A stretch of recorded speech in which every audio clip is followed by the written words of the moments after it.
Hello there. You're home early. Yeah. Yeah, sometimes when I'm at work, I'll start thinking about you and I'll just get... Okay, maybe it's time to really talk. No. No? No. I love you. Does he? Mrs. Smith?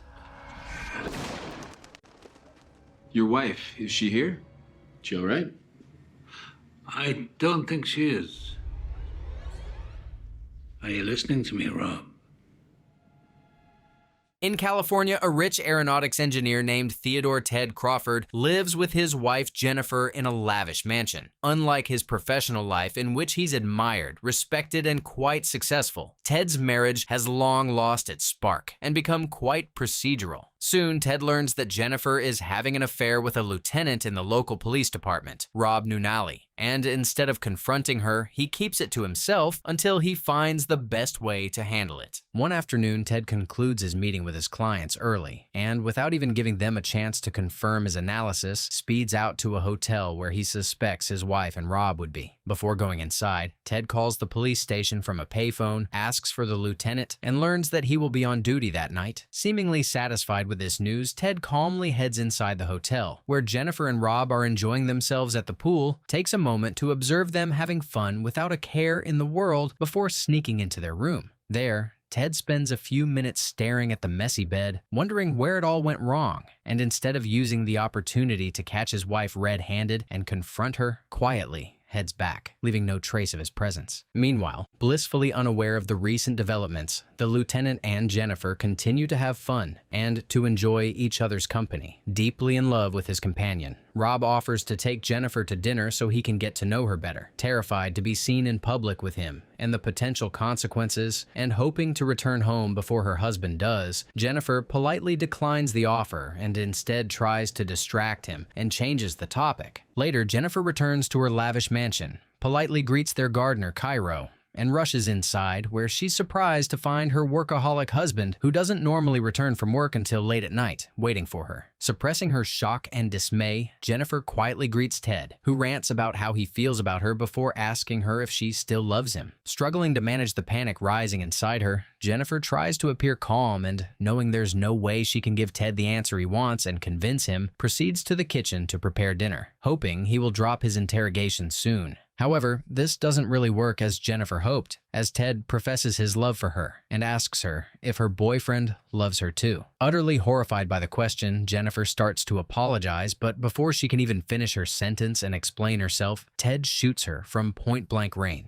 Terrified by the sound of the gunshot, Cairo rushes to the front door and asks if everyone is all right, while frantically banging on it to gain entrance. However, still calm, as if nothing out of the ordinary had happened, Ted ignores the hysterical man, who soon calls the police, washes up, changes clothes, and meticulously burns off everything he was wearing. Soon, the police swarm the area and question Cairo, who tells them everything he knows. A few minutes later, Lieutenant Rob arrives on the scene, calls Ted, and as he introduces himself as the hostage negotiator assigned on duty, Ted quickly unlocks the front gate and lets him in. Surprised, the lieutenant cautiously heads to the house and, following Ted's request to speak to him alone, slowly peeks into the house to find out what's going on. Then, the lieutenant sees Ted holding a gun and asks him to hand it over so that they can discuss the situation. In response, Ted asks the lieutenant to do the same, and the men agree to both put down their weapons and start their discussion. Then, the lieutenant asks Ted about his wife, who Cairo had suspected may be hurt, and is surprised to hear Ted confess that he had suddenly gotten too agitated and shot her. As the lieutenant processes this and wonders if the poor woman is okay, Ted stoically points him to Jennifer's body. After taking a few steps towards the bloodied woman in front of him, the lieutenant is shocked to his core to identify the victim as his girlfriend and trembles, desperate to help her. He runs to her side and starts searching for a pulse until Ted starts making inappropriate remarks, which pushes the lieutenant over the edge. Unable to control his rage, Rob lunges at Ted and starts beating him until the rest of the officers barge in to separate them, arrest Ted, and congratulate Rob on managing to subdue the criminal. The officers then rush to check on Jennifer, learn that she's still clinging on to dear life, and rush her to the hospital, where she's given emergency treatment. Meanwhile, unable to comprehend what he had just witnessed, Rob remains on the scene, frozen in shock and grief, wondering if Jennifer will ever make it. Forcing himself to move, Rob steps out to get some air and calm down and sees Ted, who's ominously smiling at him, as if he's satisfied with himself. Enraged, Rob heads back to the scene, finds his colleagues collecting the evidence, and orders them to compile an ironclad case before passing it off to the DA. Elsewhere, a young district attorney named William Willie Beecham, who has an impressive conviction rate, gets a job at the prestigious law firm Wooten and Sims and celebrates with his colleagues, who congratulate him on the life-changing career feat. Then, Willie receives a last-minute invitation to a fancy charity event organized by the owner of the law firm, Bert, becomes excited, and as he ponders where he can find a tuxedo, his boss, District Attorney Joe, calls him to his office to congratulate him on his new job and subtly asks him to turn it down and stay with them as they desperately need his expertise. Flattered by the praise, Willie politely explains that he's worked his whole career for such an opportunity and stands firm in his decision to leave. Then, after leaving his boss's office, Willie rushes back to his office to try on the rental tuxedo his assistant Mona had gotten him. And just as he puts it on, he gets a call from one of his colleagues, who proceeds to give him details of Ted's case, assures him that it's an open and shut case, sealed by a spontaneous signed confession from the defendant, and asks him to go to the arraignment, which is scheduled to be held in just a few minutes. Amused by the last-minute request, Willie tries to get out of taking a case he knows nothing about, but fails miserably. Hence, running out of time, Willie rushes to court still dressed in his tuxedo, and soon the arraignment commences. To the surprise of both the judge and Willie, despite his congestion, Ted pleads not guilty and announces his wish to represent himself. Seeing the amount of evidence stacked up against Ted, Willie tries to advise him to get a lawyer. But instead, Ted calmly stares at the young prosecutor, focused on his crooked bow tie and seemingly unaffected by everything that's going on around him, and,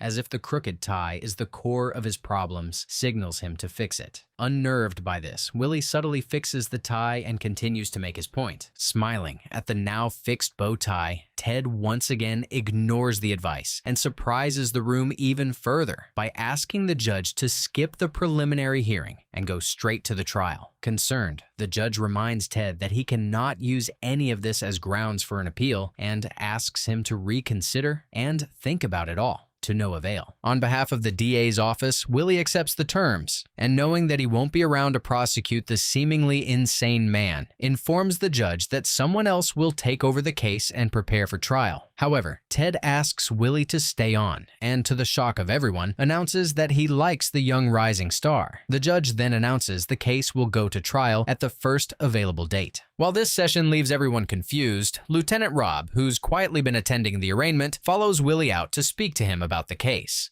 Lieutenant, not only I took Crawford's confession. You should be taking this seriously. You know, be careful with this guy. There's something not right about it. Took the gun out of his hand. Yeah. Okay, so it's done. Don't worry about it.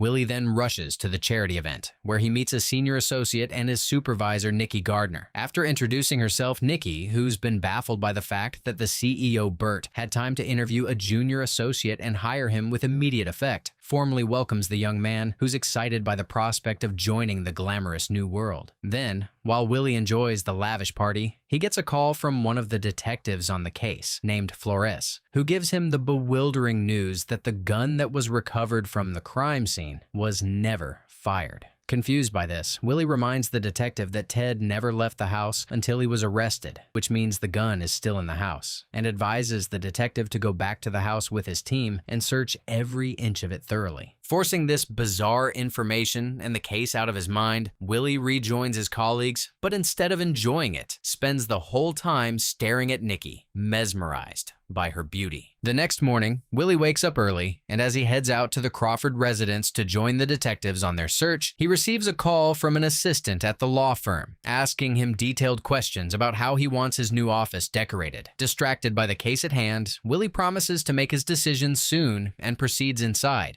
So far, no weapon, no blood on his clothes. We found 4 shell casings, 45s wiped clean, no prints, and a gun that's never been fired. She's pretty. But it's in the house. And I'll tell you why it's in the house.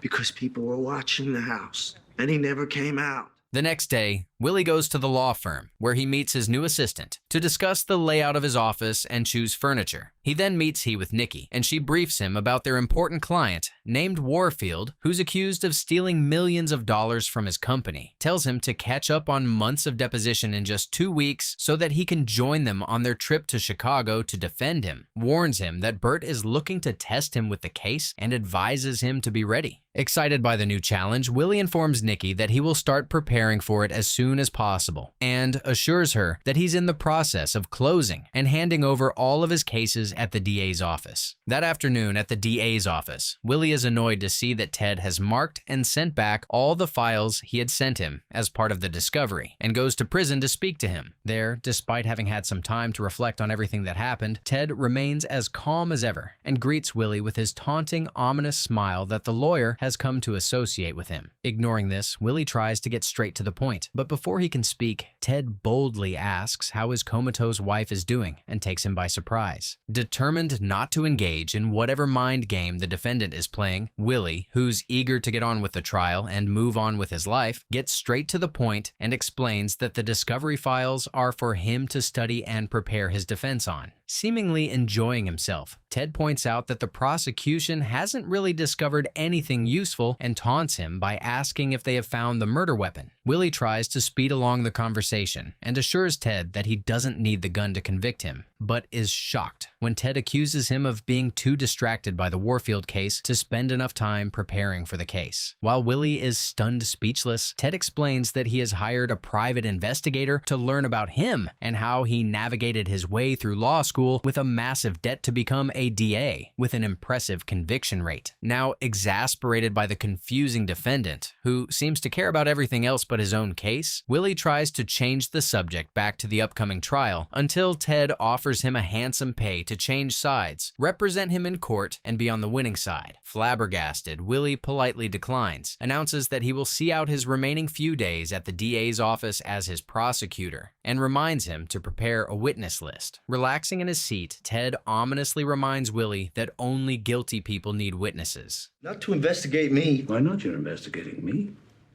Because you shot your wife. Allegedly. Or have they found the gun? I don't need the gun to convict you. You know, my grandfather was an egg farmer. You hold an egg up to the light of a candle and you look for imperfections. You look closely enough, you'll find everything has a weak spot where it can break. Sooner or later, you're a winner, Willie.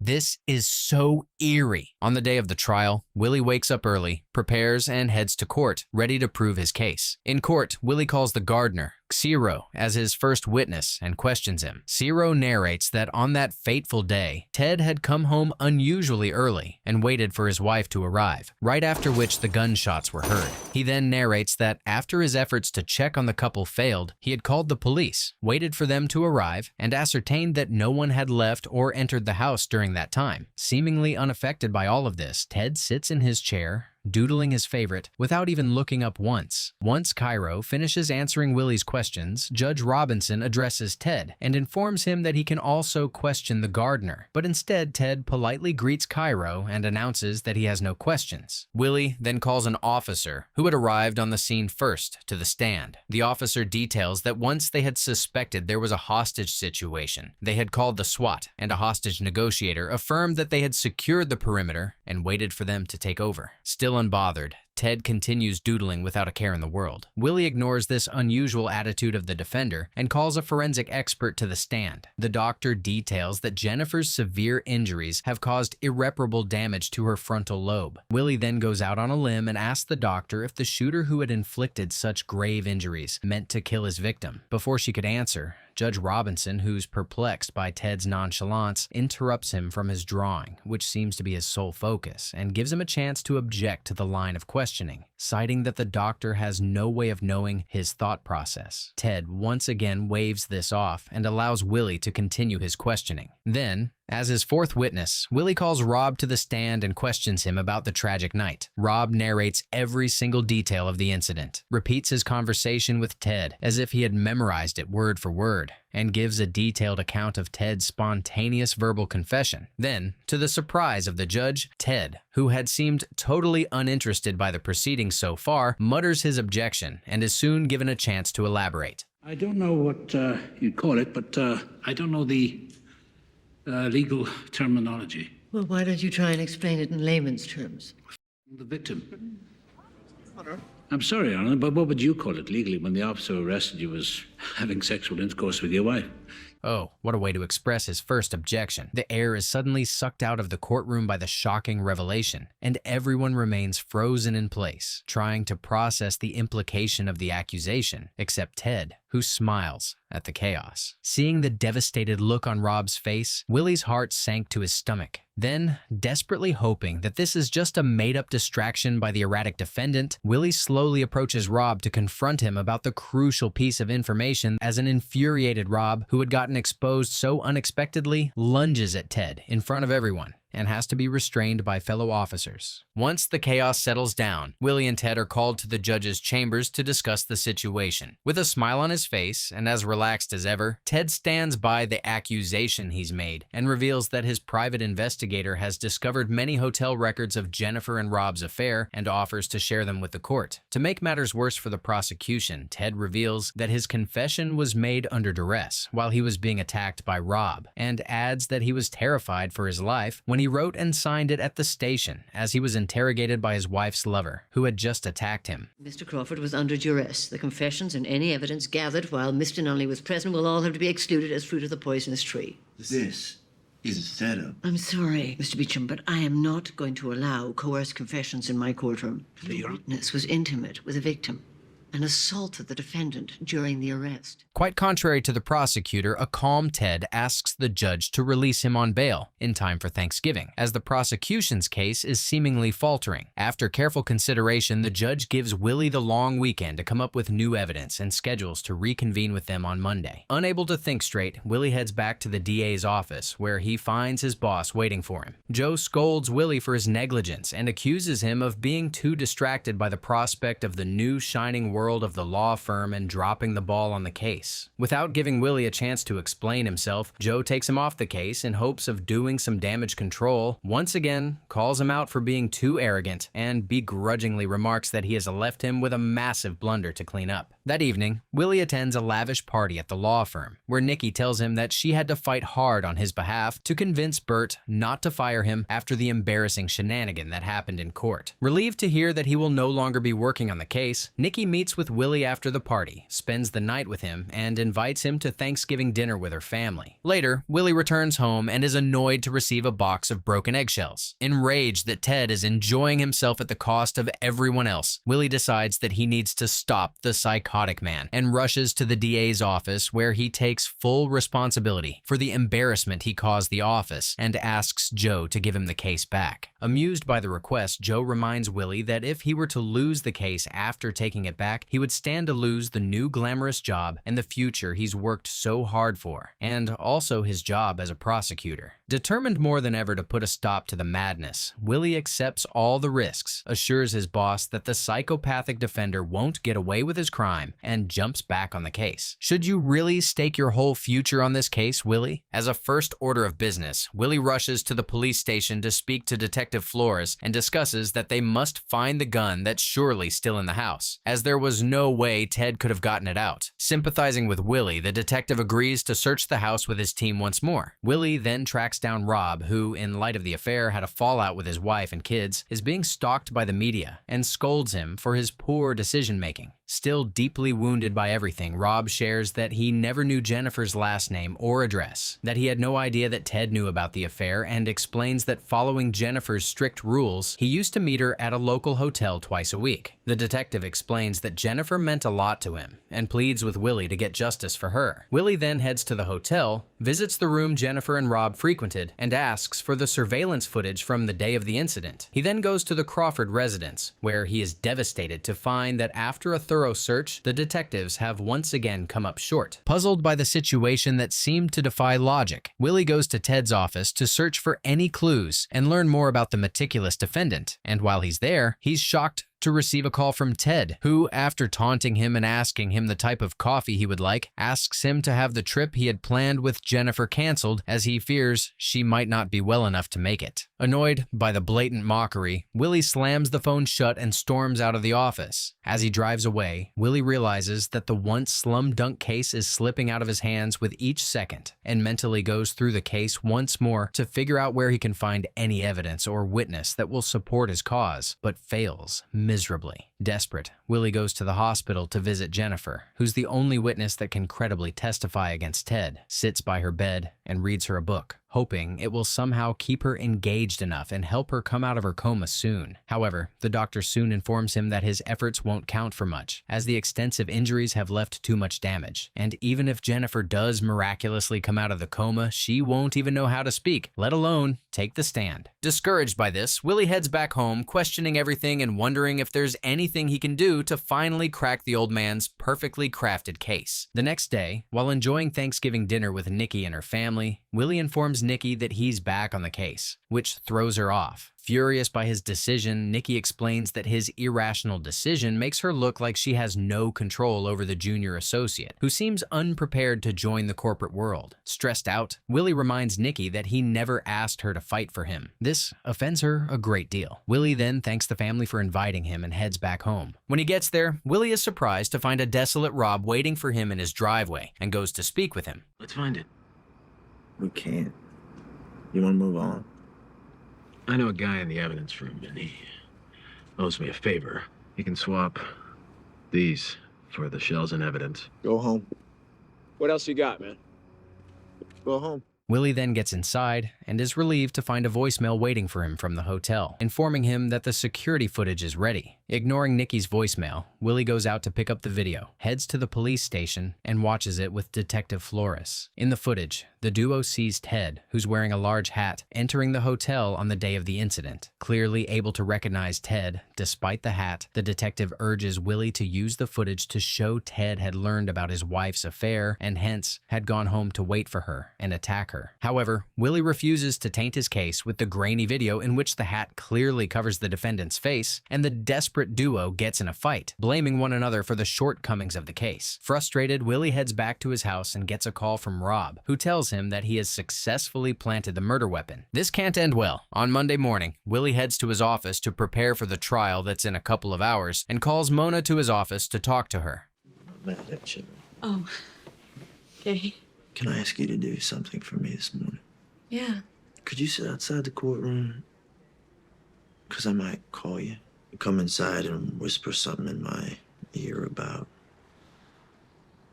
finding the murder weapon.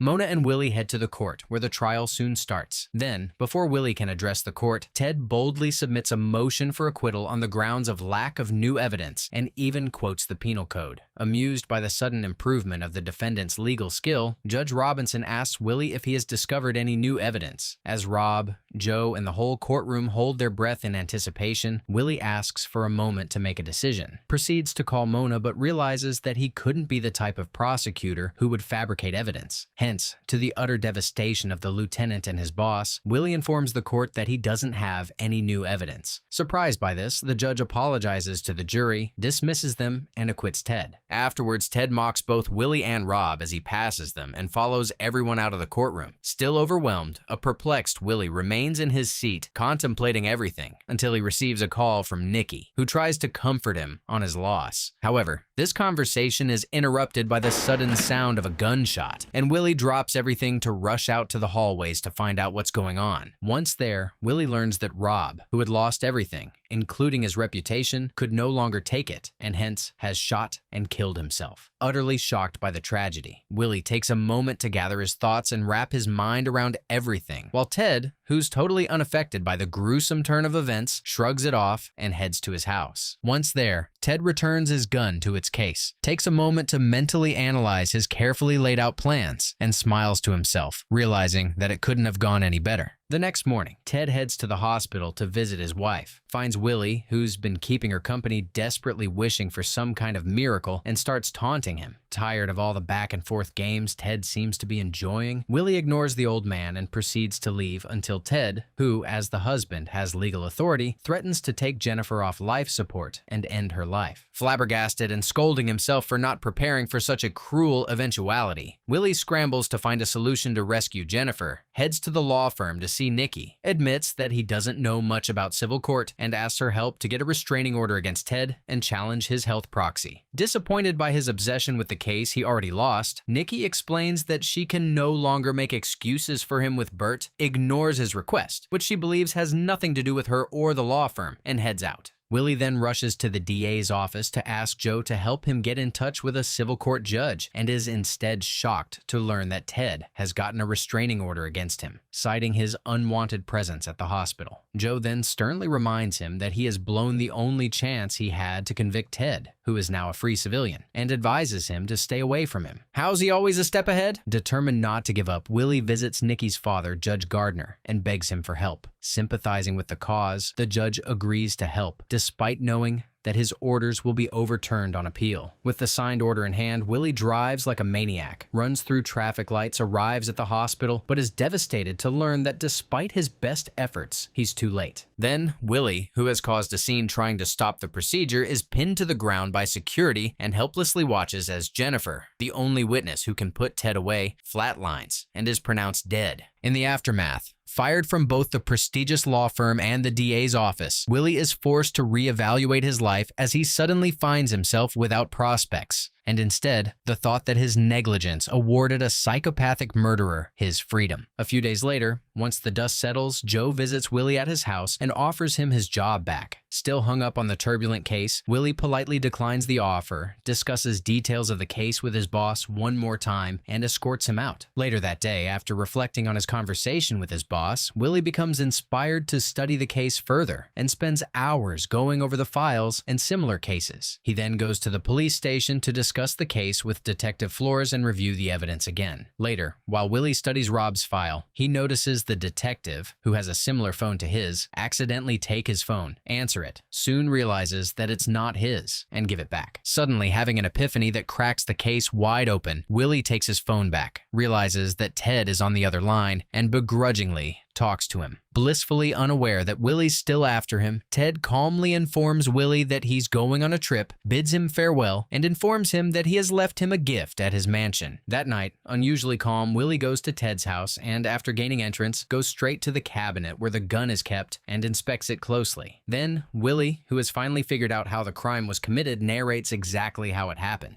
I noticed something. You and Dudley have the exact same gun. You took his, you put yours in his place. And then you knew that he would just walk the murder weapon right out of the house, didn't you? Wasn't just clever. Admit it, Willie. It was beautiful. Then he used it on himself. I know exactly what you mean because I got the bullet, the one in your wife's head. That one we couldn't take out as long as she was alive. I bet you don't even need a confession anymore, do you, Willie?